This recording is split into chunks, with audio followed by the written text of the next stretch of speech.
I'm Amanda Wilson, 28 years old, and until last year, I kept my family's $5 billion empire a secret from everyone, including my boyfriend Michael.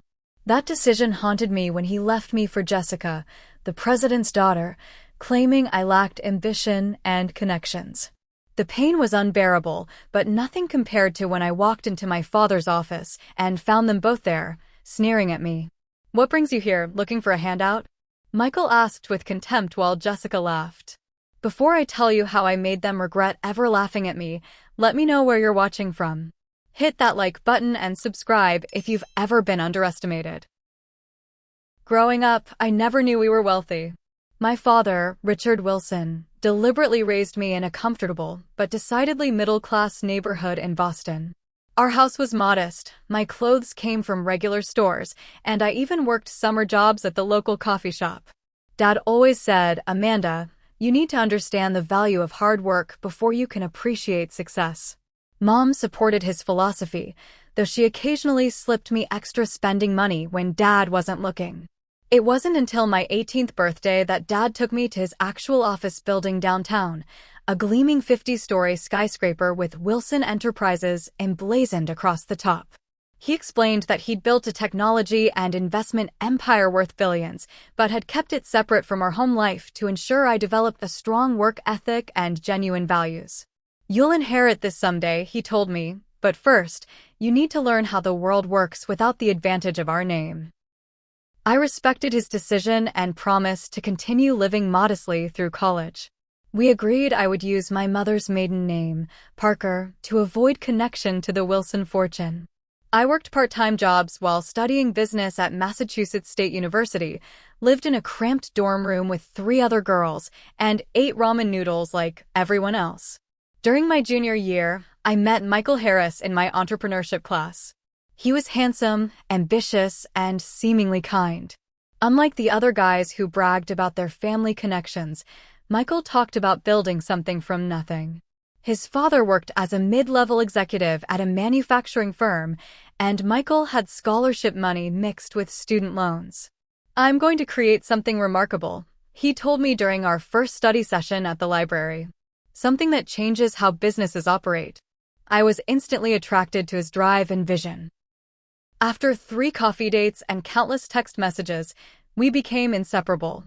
Weekends were spent hiking in nearby state parks, cooking dinner in my tiny apartment kitchen, or attending free concerts in the city. For my 21st birthday, Michael saved for months to take me to a nice restaurant overlooking the harbor. "I know it's not much," he said apologetically as we shared a single dessert, "but someday, I'll take you to Paris." I could have easily paid for Paris myself, but his sincerity and effort meant everything. I fell deeply in love with Michael's apparent authenticity and shared dreams. By senior year, we discussed our future together. Michael planned to launch a tech startup focused on supply chain management software. I secretly knew my father's connections could help him, but I wanted Michael to love me for myself, not my family's resources. Instead, I offered support through late-night brainstorming sessions and encouragement when investors turned him down. After graduation, Michael secured modest funding for his company, Rechain Solutions. I took a junior marketing position at a mid-sized firm, deliberately avoiding my father's industry. We moved into a small but charming apartment together, furnished with second-hand items and DIY projects. On weekends, we browsed open houses in neighborhoods we pretended we could afford, planning our future home. 3 bedrooms, Michael would say, so we have room for kids someday. The first signs of trouble appeared about 2 years into our relationship.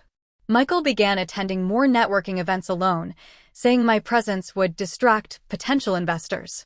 His wardrobe gradually upgraded from department store items to designer suits. He needed to look the part.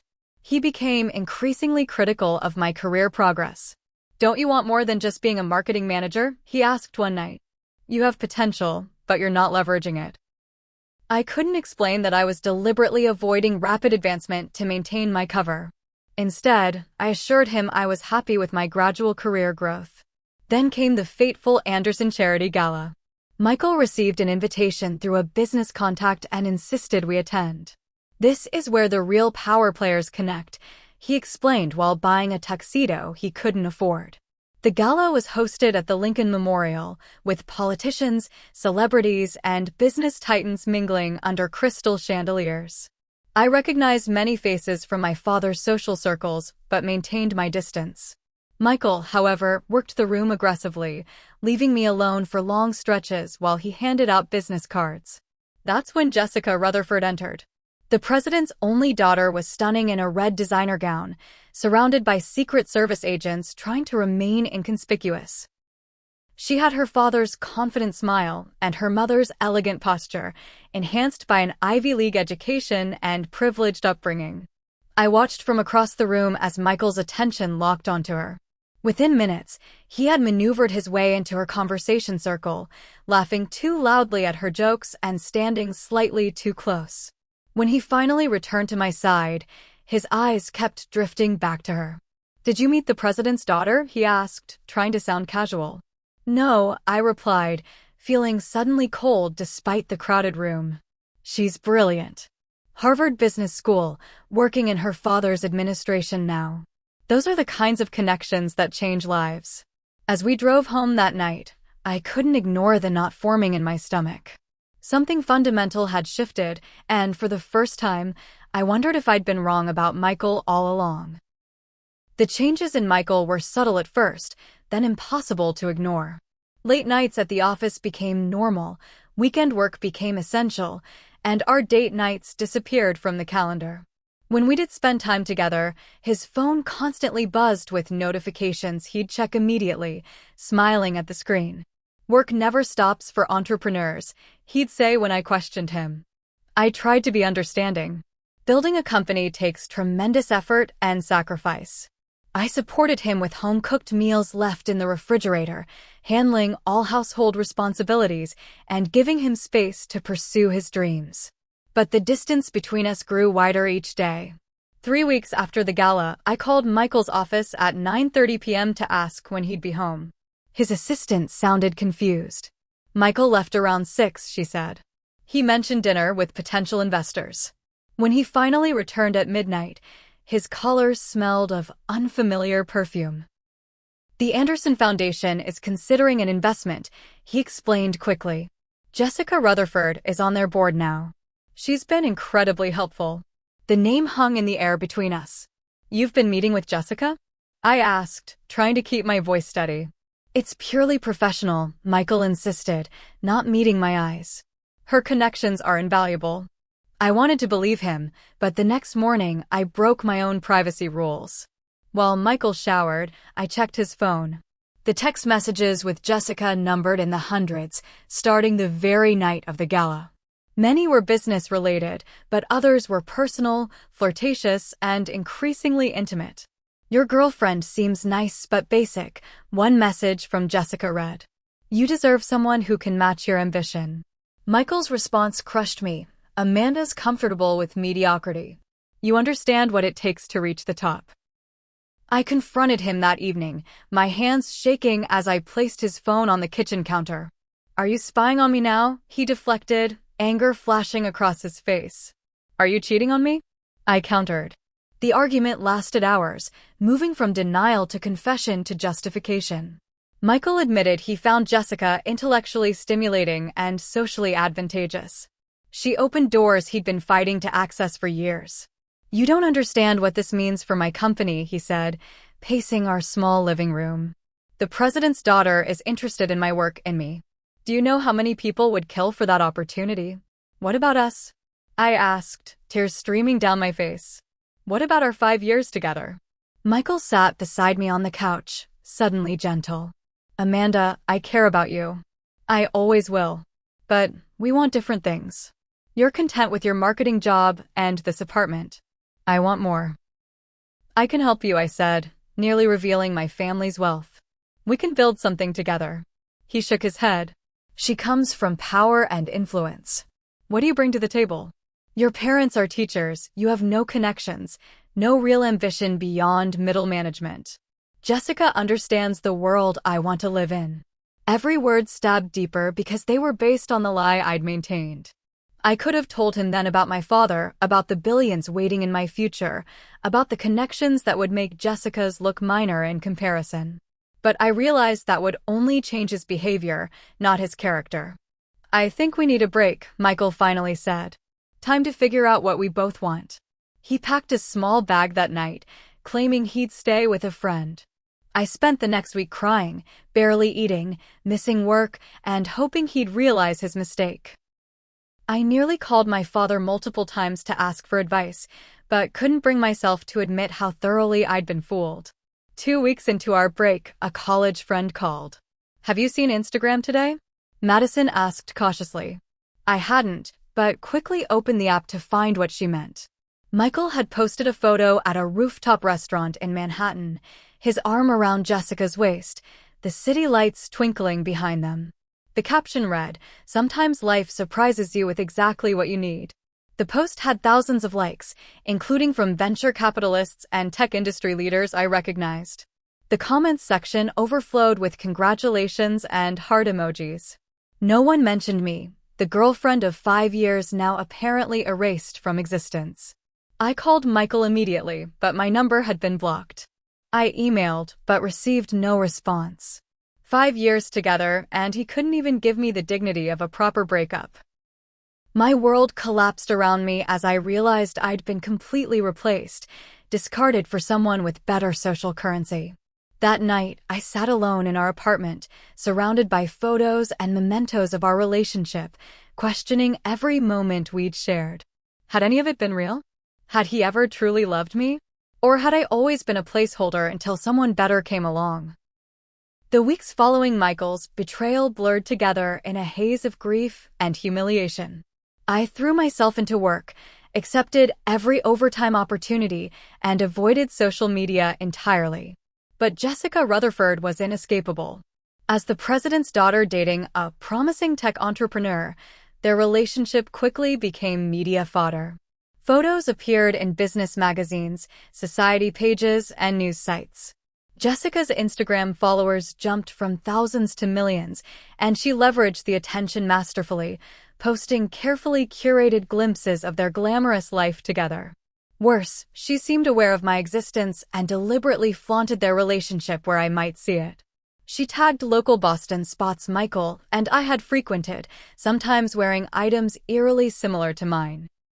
When Madison held her birthday dinner at our favorite restaurant, Jessica and Michael, coincidentally, had reservations the same evening, making a show of feeding each other dessert at a nearby table. Friends who had known us as a couple began reporting back uncomfortable encounters. Michael introduced me to Jessica at the tech conference, my friend Samantha admitted reluctantly. "When I mentioned you, he acted like you were just some girl he dated casually in college. He called you unambitious and simple." I wanted to punch him. Another friend overheard Michael at a networking event describing me as dead weight he'd carried for years. "Sometimes you have to cut losses to reach your potential," he reportedly said to a group of nodding executives. Just when I thought it couldn't get worse, the engagement announcement came. Barely 3 months after leaving me, Michael proposed to Jessica at the White House Rose Garden, with professional photographers capturing the moment. The ring featured a diamond so large it looked uncomfortable to wear. "When you know," Michael told interviewers. Jessica and I connect on a level I've never experienced before. The story dominated news cycles for days. Fashion magazines dissected Jessica's outfit, business publications speculated how the president's connections would boost Michael's company, and gossip columns invented romantic details about their whirlwind romance. My own career began suffering collateral damage. A major project I developed was suddenly rejected by senior management without explanation. Later, I discovered the client had connections to President Rutherford's administration and had been steered toward another agency through Jessica's influence. Workplace gossip intensified as colleagues made the connection between my ex-boyfriend and his high-profile engagement. Lunch invitations dwindled.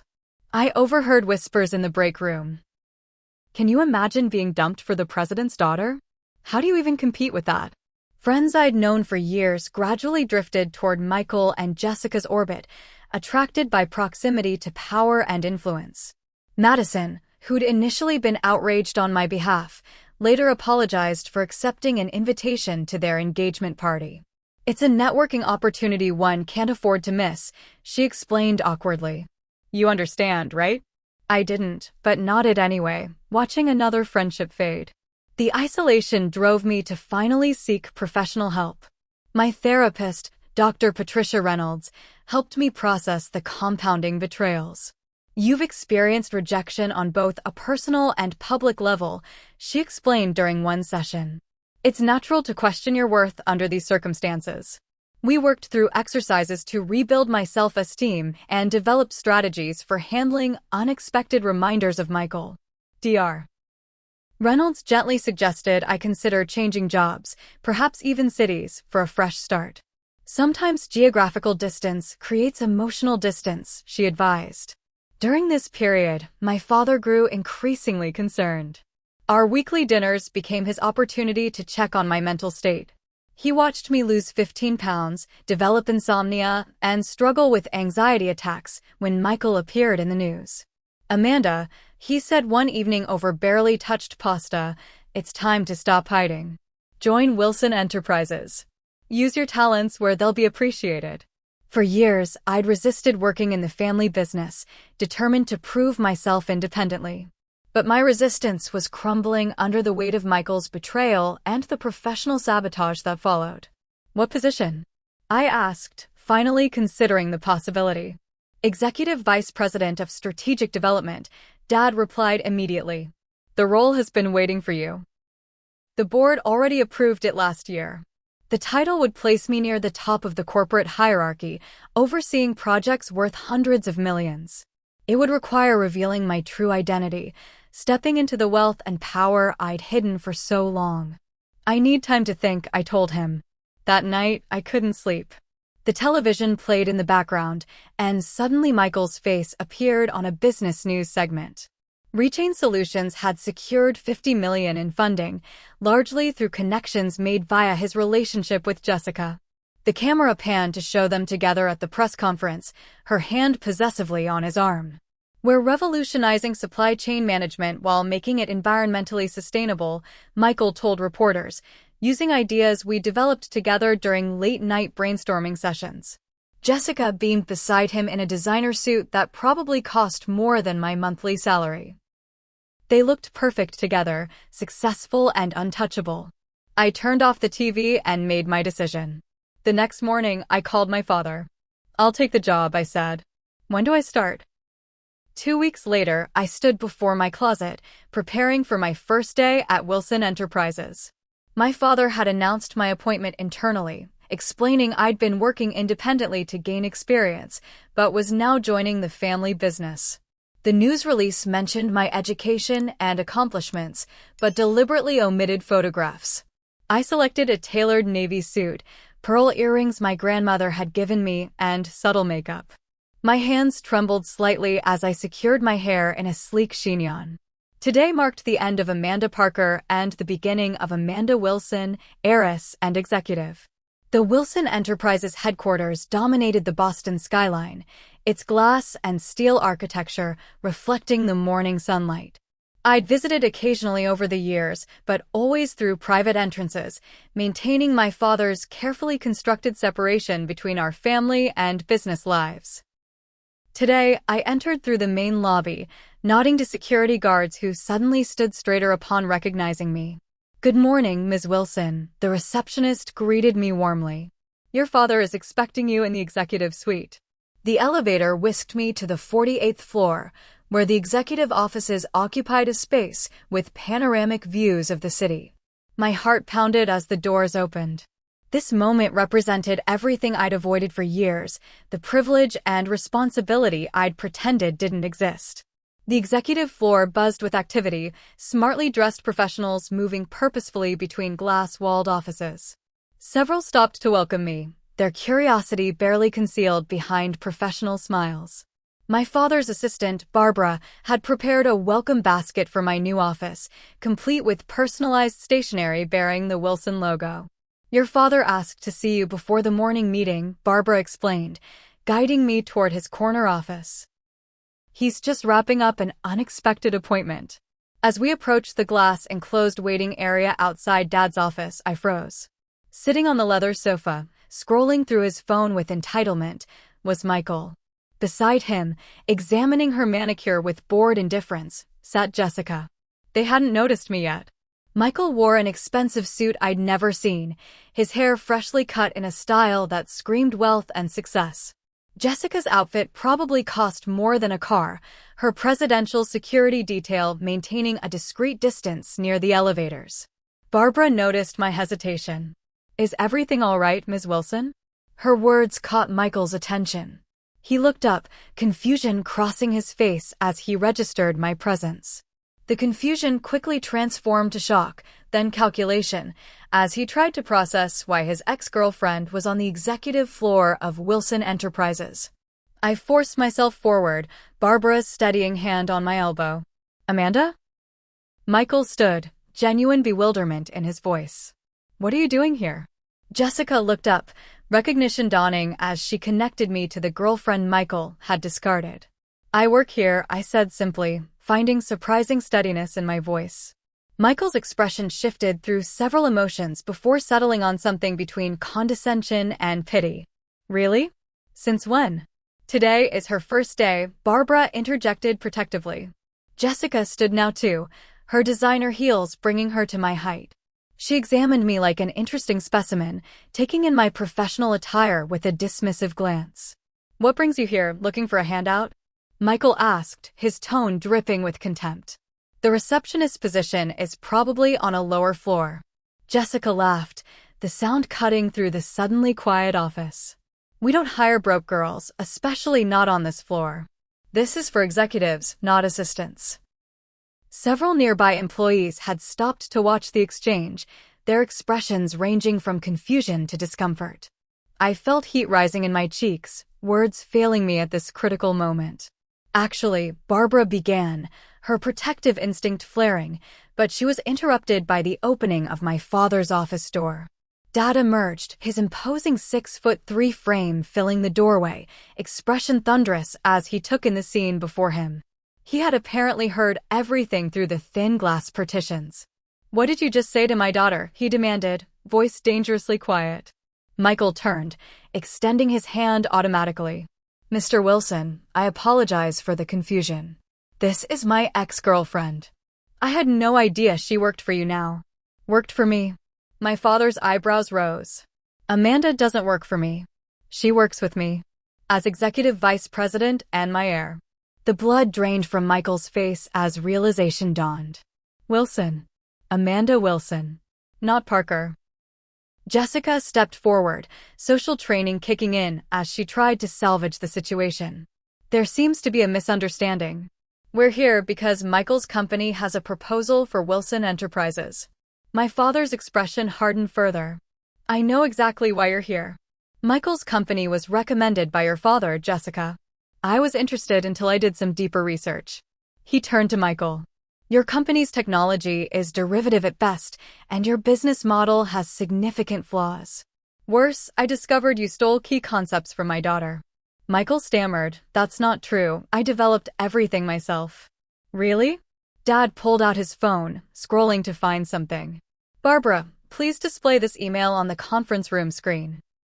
Barbara quickly complied, and suddenly the large screen on the wall displayed an email from my personal account to Michael dated 2 years earlier, outlining the exact supply chain management concept Rechain now claimed as proprietary. "I saved everything, Michael," I finally spoke, finding my voice. "Every brainstorming session, every idea we developed together." Jessica turned to Michael, anger replacing her previous smugness. "You said this was your original concept. My father endorsed you to his business connections based on this technology." My father stepped closer to Michael, voice low but carrying in the now silent office.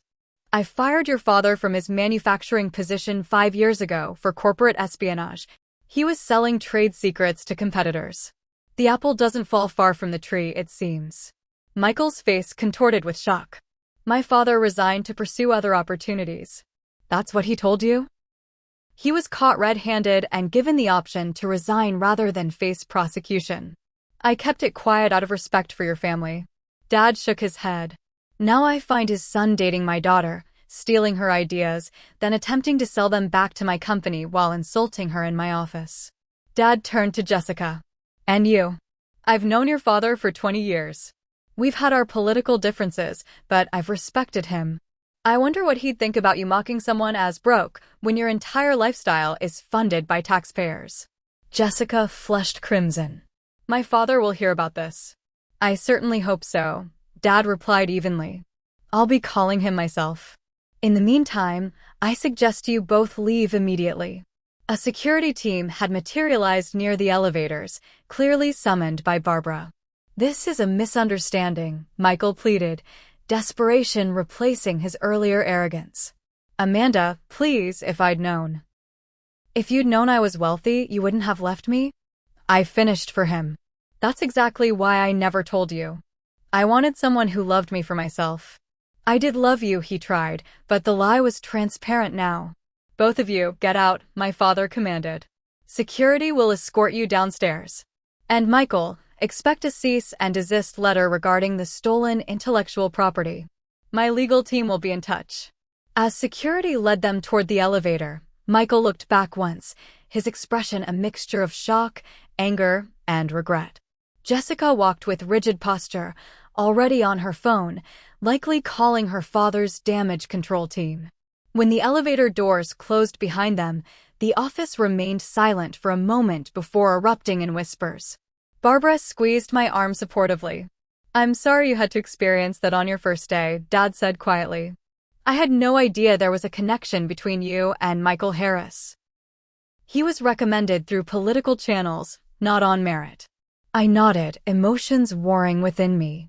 The public humiliation had been painful, but watching Michael's face as he realized his mistake had provided a satisfaction I wasn't proud of. Are you okay? Dad asked, concern evident in his eyes. I will be, I replied, straightening my shoulders. Now, I believe we have a morning meeting to attend. As we walked toward the conference room, employees parted respectfully, many offering small smiles of support. In that moment, despite the tumult of emotions, I felt something I hadn't experienced in months, power reclaimed and dignity restored. The aftermath of the office confrontation unfolded like a well-orchestrated symphony. By afternoon, my father's executive assistant had changed my email signature and business cards to reflect my true identity, Amanda Wilson, Executive Vice President of Strategic Development, Wilson Enterprises. The company intranet featured a welcome announcement with my biography and professional photo. Meanwhile, Michael was desperately trying to reach me. My phone accumulated 37 missed calls and 29 text messages by evening, ranging from apologetic to frantic. Amanda, please let me explain. I had no idea about your family. We need to talk about the intellectual property claim. This is all a misunderstanding.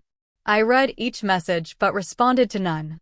Instead, I focused on immersing myself in the family business, scheduling meetings with department heads and reviewing current projects.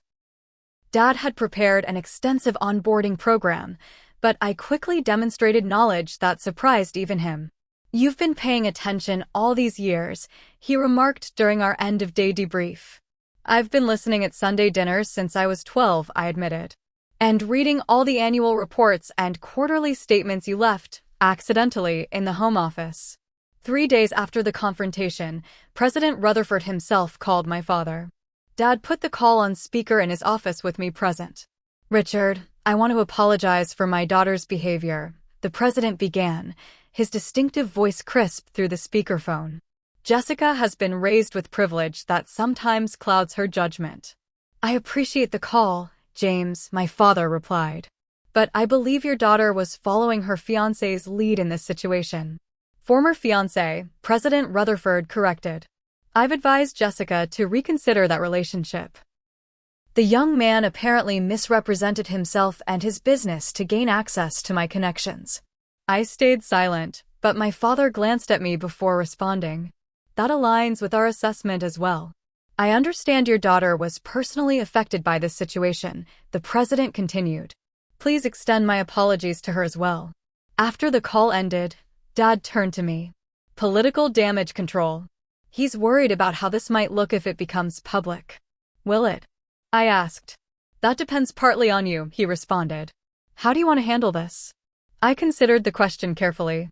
Part of me wanted retribution, to see Michael and Jessica suffer publicly as I had. But another part recognized the hollow satisfaction revenge would bring. Professionally, I decided. We address the intellectual property theft through legal channels, but otherwise keep the personal history private. Dad nodded approvingly. Spoken like a true executive.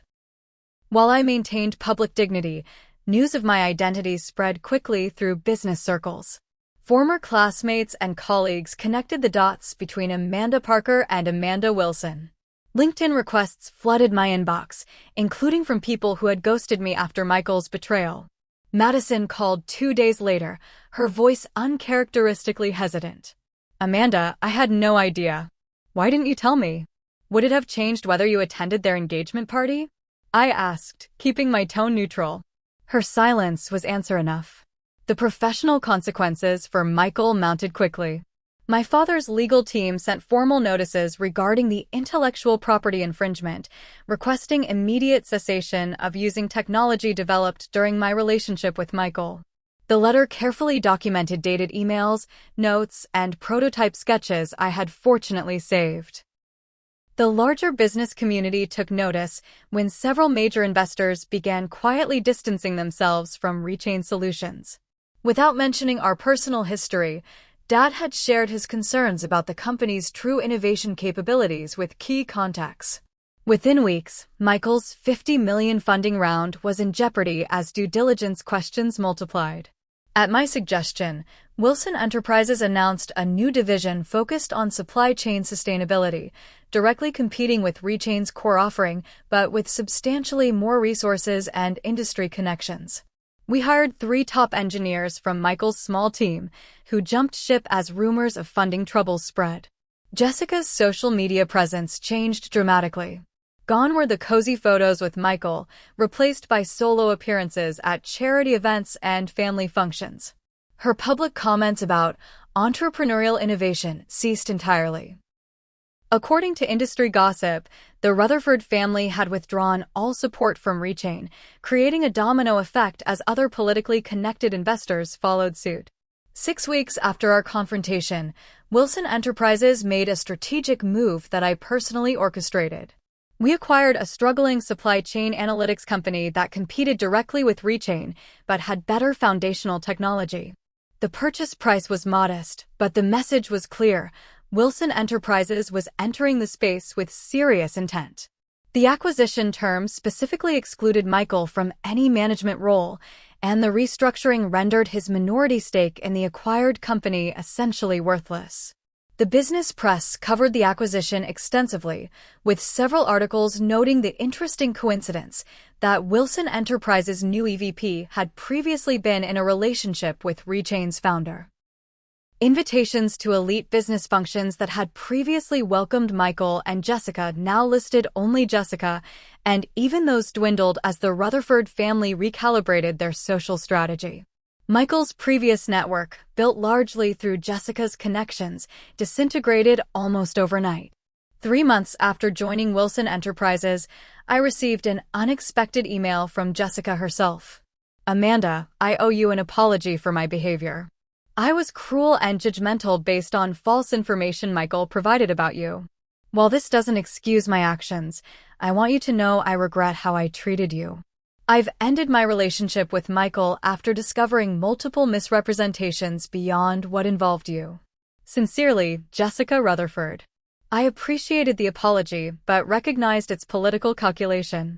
The Rutherfords were too savvy to leave an enemy with the Wilson family name and resources.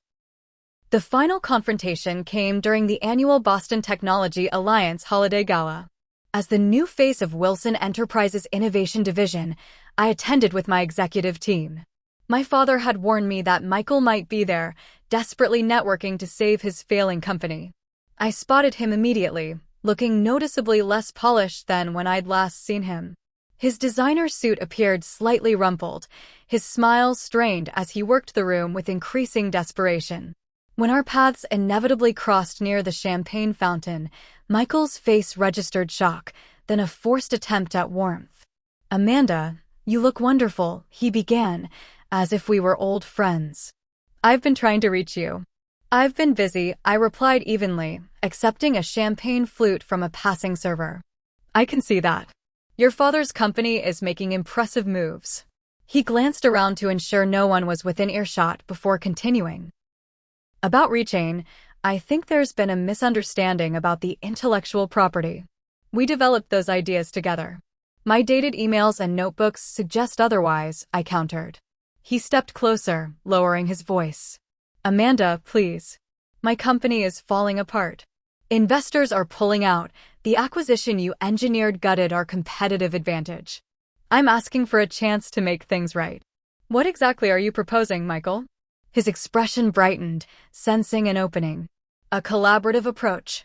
Rechain could be folded into Wilson Enterprises' new division. My expertise would be valuable to your team." I took a deliberate sip of champagne before responding. "Are you asking me for a job?" "A partnership," he corrected quickly. "A mutually beneficial arrangement." "I received your application," I said, watching confusion cross his face. "Human Resources forwards all executive-level applications to my office. Yours was considered, but didn't meet our standards." The color drained from his face. "Application? I never applied formally. Your LinkedIn message to our head of talent acquisition constitutes an application. It was quite detailed about your willingness to consider all opportunities within the Wilson organization." Michael's jaw tightened. "You're enjoying this, aren't you? Watching me fail?" "No, Michael," I replied honestly. "I don't enjoy your failure. But I do appreciate the clarity this situation has brought to my life. You never loved me for myself, only for what I could potentially offer. That knowledge is valuable if painful." I turned to leave, but he caught my arm. "Amanda, please. I made a terrible mistake. I did love you." Looking directly into his eyes, I responded with the truth he needed to hear. "No, Michael, you didn't. You loved the idea of success more than any person. That's why you left me for Jessica, and that's why she left you when something better came along. It's a pattern you created." As I walked away, I felt no triumph, only a sense of closure. My revenge hadn't come from destroying Michael, but from building myself into someone he couldn't manipulate or dismiss ever again. The winter following the holiday gala brought unexpected peace. While Michael's professional collapse continued to generate occasional business gossip, my focus shifted entirely to building something meaningful at Wilson Enterprises. The company's new sustainability division flourished under my leadership, attracting industry talent and innovative partnerships. I continued weekly sessions with Dr. Reynolds, working through the complex emotions that lingered. "Revenge may feel satisfying," she noted during one particularly insightful conversation, "but it doesn't heal the original wound." "Then what does?" I asked. "Building a life so fulfilling that the betrayal becomes merely a footnote in your story, not the defining chapter." Her words resonated deeply. I realized that professional success alone wouldn't heal me. I needed personal growth and genuine connections. I began forming authentic friendships within the company, people who knew me as Amanda Wilson from the beginning and valued my ideas rather than my family name. Rachel from legal became a trusted confidant, inviting me to her book club where no one cared about business hierarchies.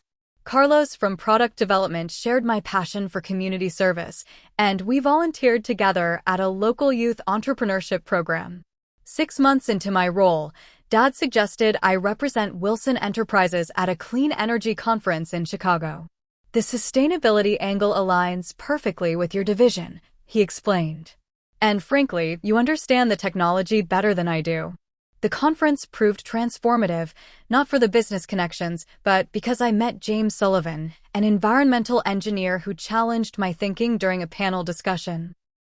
Unlike others who deferred to the Wilson name, James questioned my assumptions about carbon capture technology, suggesting alternative approaches with genuine intellectual passion. "Your proposal sounds impressive," he said during the public Q&A, "but have you considered the downstream impacts on water systems?" Rather than feeling defensive, I found his challenge refreshing. We continued the discussion over coffee, which extended to dinner, where conversation flowed effortlessly from environmental policy to favorite hiking trails. James mentioned working for a mid-sized engineering firm, showing neither intimidation nor inappropriate interest when I explained my family background. That must create interesting dynamics, he observed thoughtfully. Do people see you or your last name? I'm still figuring that out, I admitted. For years, I hid my identity to avoid exactly that question. Before returning to Boston, I gave James my personal email, unsure if he'd use it. To my surprise, he wrote the next day, sharing an article relevant to our discussion without any pretense or agenda. Our correspondence evolved naturally, focusing on ideas rather than status or wealth. When James visited Boston for a project 2 months later, I suggested dinner at a casual neighborhood restaurant rather than somewhere expensive. He arrived in jeans and a button-down shirt, bringing a book we'd discussed rather than showy gifts. Throughout the evening, I found myself relaxing in a way I hadn't with anyone since Michael's betrayal. I should tell you something, I said as we walked along the harbor afterward. I'm still recovering from a significant relationship that ended badly. I'm not sure I'm ready for anything serious. James nodded, his expression thoughtful. I appreciate your honesty. How about we just enjoy getting to know each other without expectations? No pressure, no timeline. His response cemented my growing attraction. Here was someone offering genuine connection without demands or hidden agendas. As our friendship cautiously evolved toward something deeper, I found myself testing James in small ways, looking for signs of the opportunism Michael had displayed. When I suggested hiking instead of attending a society gala, James enthusiastically agreed. When I mentioned financial independence being important to me, he shared his own budget-conscious approach to life. Each test he passed naturally, without effort or calculation. 3 months into our relationship, I invited James to Sunday dinner with my parents, a Wilson tradition. He brought my mother wildflowers from a local farm rather than expensive arrangements, and engaged my father in a detailed conversation about renewable energy without name-dropping or networking attempts. I like him, Dad said afterward, which from Richard Wilson constituted high praise. Professional growth paralleled my personal healing. The sustainable supply chain initiative I championed generated significant positive press for Wilson Enterprises, highlighting our commitment to environmental and social governance. I proposed a corporate foundation focusing on educational opportunities for underprivileged students interested in technology and business. I want to create pathways for talent that might otherwise go undiscovered, I explained to the board. Students with potential but without connections or resources. The Wilson Foundation launched with $50 million in initial funding, partnering with community colleges and offering mentorship, internships, and scholarships. The program became my passion project, and I often spent evenings reviewing applications and meeting with students whose determination reminded me of my own college days.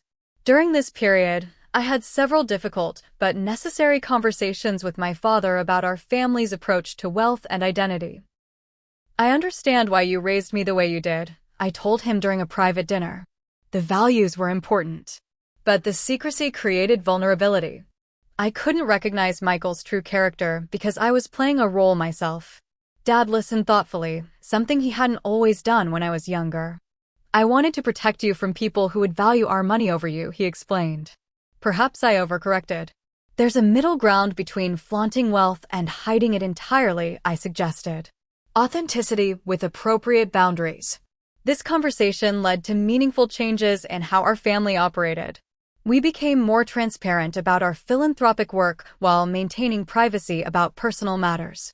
I developed a public professional identity that acknowledged my privileges while demonstrating my independent capabilities.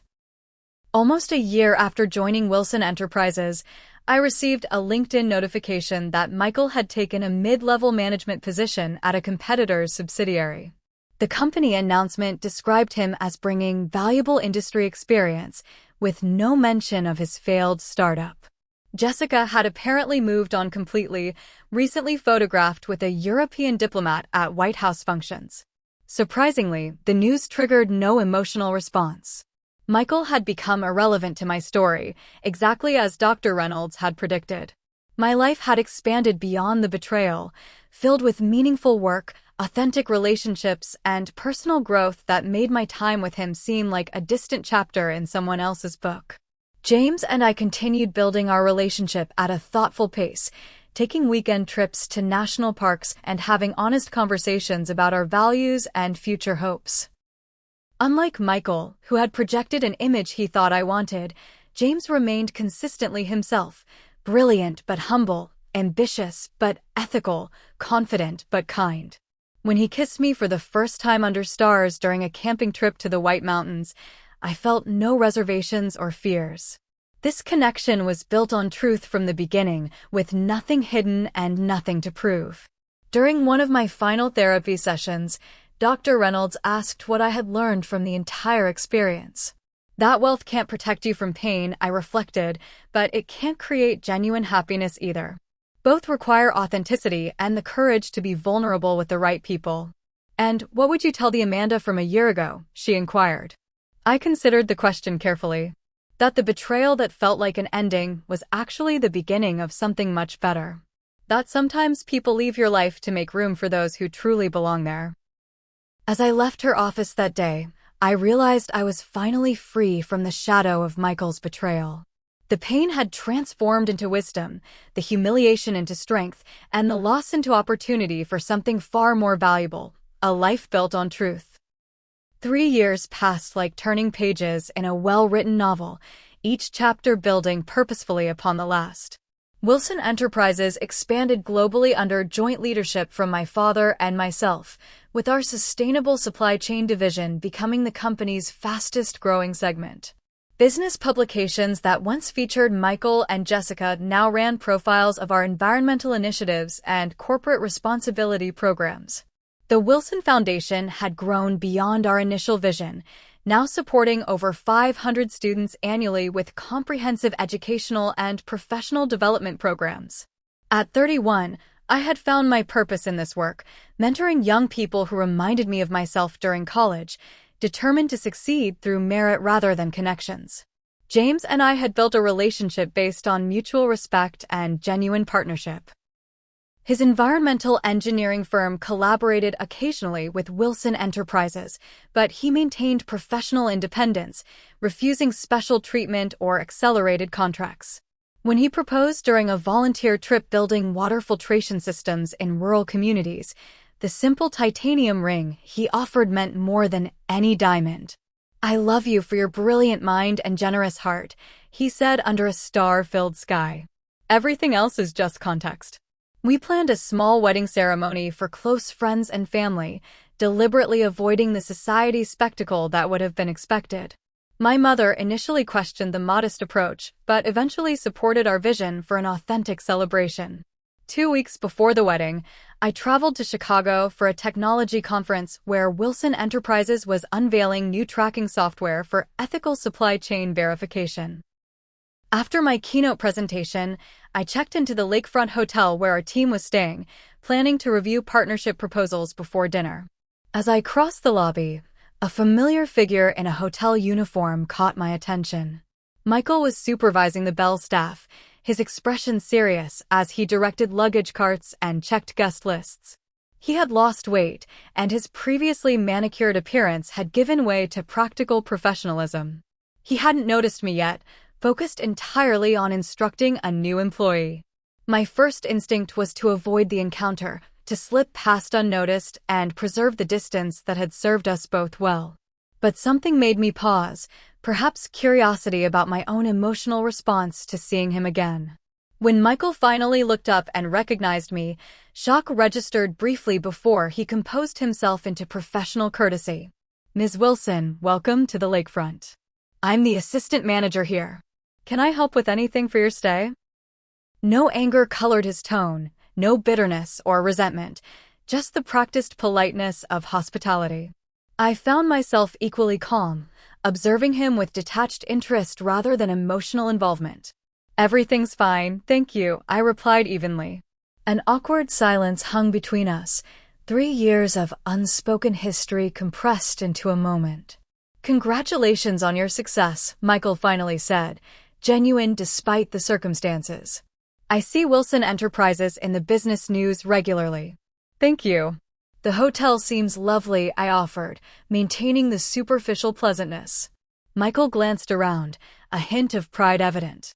I've been here about 18 months. Started in operations and worked my way up. It's a good company. I nodded, appreciating the simplicity of his statement. No grandiose claims, no exaggerated importance, just honest work described honestly. I should let you get back to your guests, I said, preparing to continue toward the elevators. Amanda, Michael called softly, using my first name for the first time. For what it's worth, I'm sorry. Truly sorry. What I did was unforgivable. The apology held no expectation of reconciliation or forgiveness, just an acknowledgement of truth long overdue. I studied his face, finding sincerity where arrogance had once resided.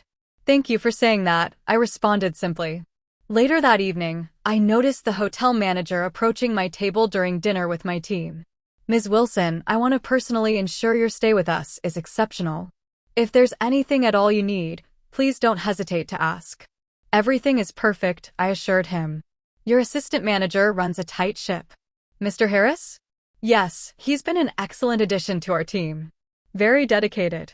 After dinner, I sent a brief email to the hotel's corporate office, commending the staff's professionalism and specifically mentioning Michael's courteous service. I had no interest in revenge or punishment. His current circumstances were consequence enough of his past choices. But neither did I wish him ill. People could change, learn, grow beyond their worst mistakes.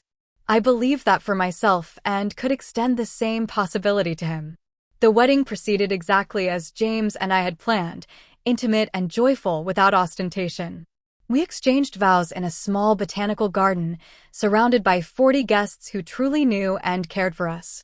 My father, emotional in a way I'd rarely seen, spoke about genuine connection being life's greatest wealth. For our honeymoon, James and I chose a working vacation, combining brief luxury with meaningful purpose. We spent 3 days at a beautiful coastal resort before joining a Wilson Foundation initiative in the same region, helping establish a technical training center for local youth. Standing beside James as we welcomed the first students to the new facility, I reflected on the journey that had brought me here. The betrayal that once defined my days had transformed into a footnote, a painful but ultimately valuable lesson that had redirected my path toward greater authenticity and purpose. The following spring, we launched the Wilson Women's Entrepreneurship Initiative, providing mentorship, seed funding, and support services specifically for women rebuilding after personal or professional setbacks. At the inaugural event, I shared parts of my own story publicly for the first time. True wealth isn't measured in bank accounts, I told the audience of aspiring entrepreneurs. It's found in knowing your own worth so completely that no one can diminish it. It's built through authenticity, resilience, and the courage to begin again when necessary.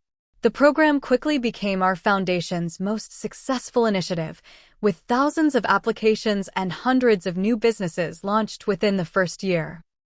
Each success story represented a woman who had refused to let betrayal or disappointment define her future. On quiet evenings at home with James, I sometimes reflected on how differently life had unfolded than I once imagined. The pain of Michael's betrayal had forced me to confront uncomfortable truths about myself, my family dynamics, and my approach to relationships.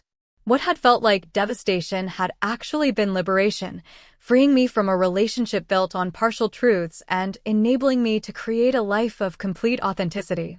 The greatest revenge wasn't watching Michael's downfall or engineering Jessica's social embarrassment. It wasn't even my professional success or family wealth. The true victory was in reclaiming my narrative, transforming from someone who feared being valued only for her family name to a woman confident in her intrinsic worth, regardless of external circumstances.